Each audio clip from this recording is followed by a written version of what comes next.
done everything in-house.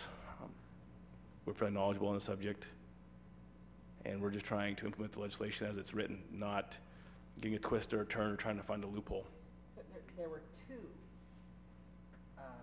RDAs, right? Right, Correct. I think they merged. RDA 1, RDA 2. Because I think maybe Mac and Peep was one also. It may have been. I'm not 100% on all the history of what they've done with that money over the years. I'm just looking at what's currently out there.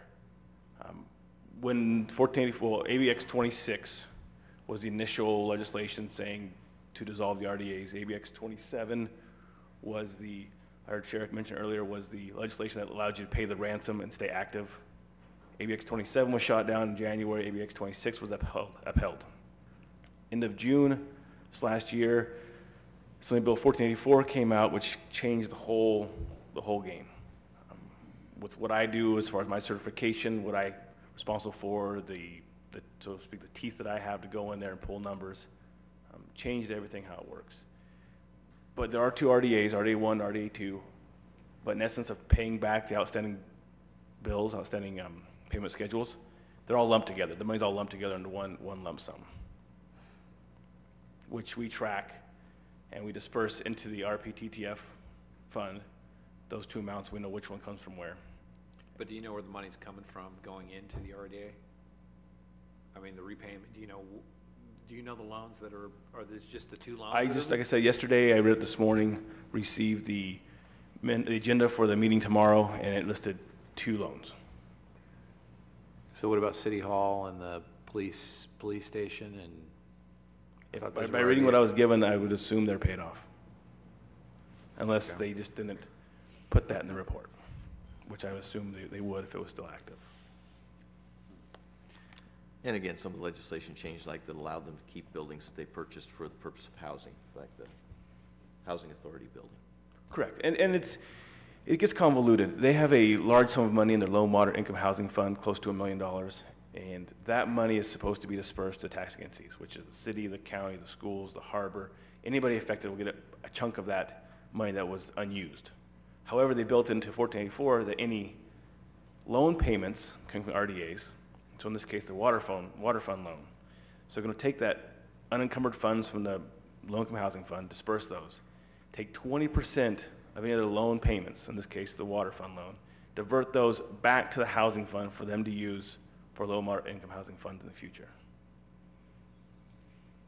Okay. So, like I said, it gets chased itself in a circle, so to speak. Of the $1 million+ they owe themselves, the water fund, $367,000 of that will now go back to the low-moderate income housing fund, which we just emptied out per legislation. They're going to backfill it with that now and use that money for the future projects.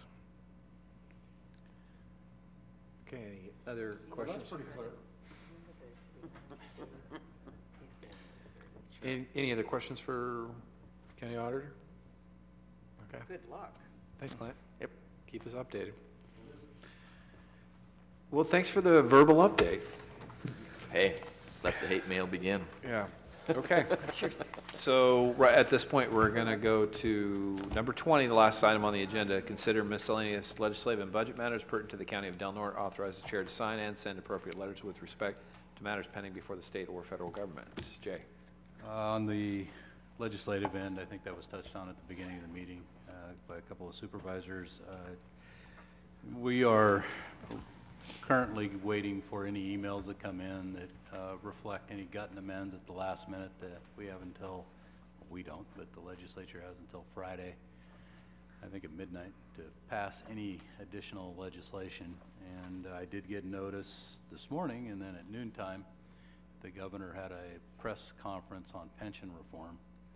And at first blush, it doesn't affect us considerably because we already are reformed, apparently, because a lot of the issues that are in there we don't allow under our agreement.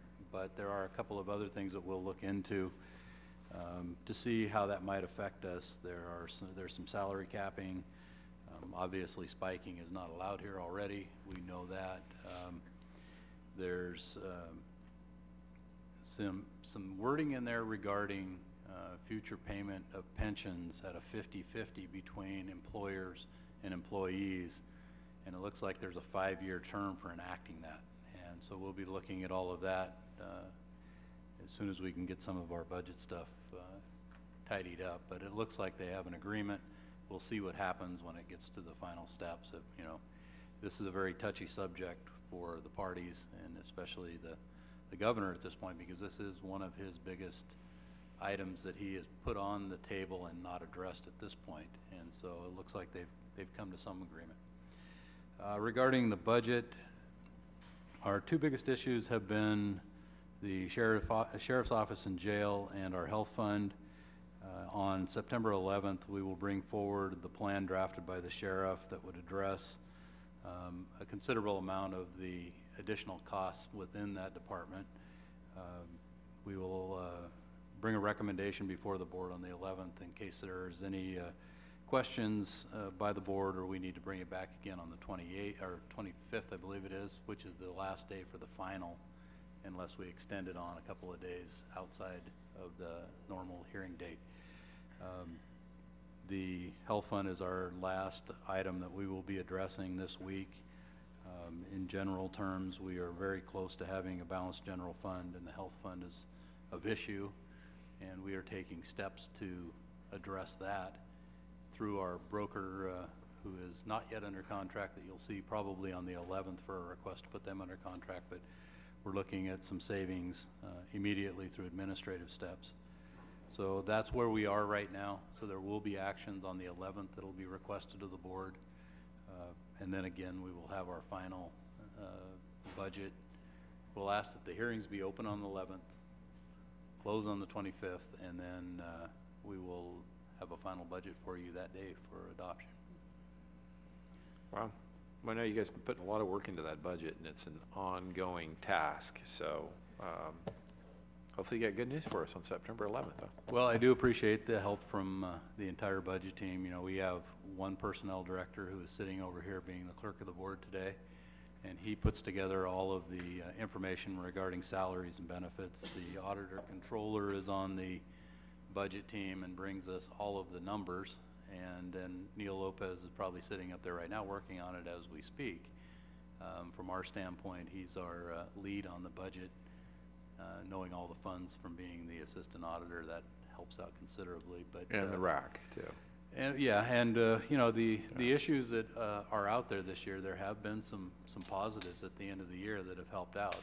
We do see a little bit of a change in revenue, and that's a positive, I think, for everybody, because it shows that maybe the economy is turning around even in Del Norte County, which is a little slower than the southern part of the state. And a few places where you would maybe expect revenue to be down are actually up a little bit because of the economy, you know, recording fees and a few things like that. So, you know, it's a long drawn out process for a reason. Clint had to get the year end done so we could find out what receivables and what payables were out there. And, you know, at this point, the requirement for us is to have a balanced budget before October 2nd, and we will have one. Good. Okay, so at this point, we will adjourn the meeting until September 11th. Thanks, Jay.